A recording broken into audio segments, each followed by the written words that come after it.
Shkodra e traditave të bukura sportive feston 55 vjetorin e rrethit të parë ciklistik të Shqipërisë. Në stadiumin Vojokushi të qytetit bëhet parakalimi tradicional i brezave që i dhan aq shumë ciklizmit ton. Veteranët e edhin hapin me krenari.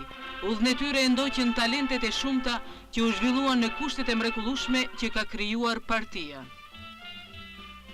Në familjet e sportistëve ndjen gëzimin e festës. Mlidhen veteran dhe ciklist nga më të rinjt.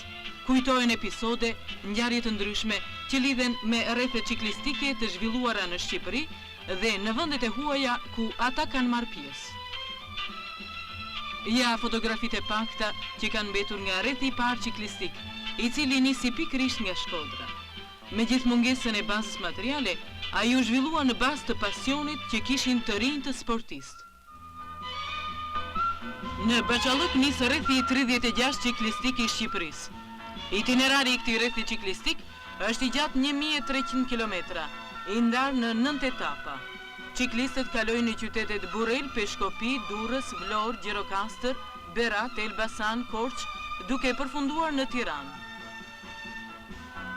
Në Korçë nis etapa e fundit, ku zhvillohet një luftë ashpër sportive në mes të ciklistëve të Lokomotivës e Partizanit, që janë pretendentët kryesor të këtij rrethi ciklistik.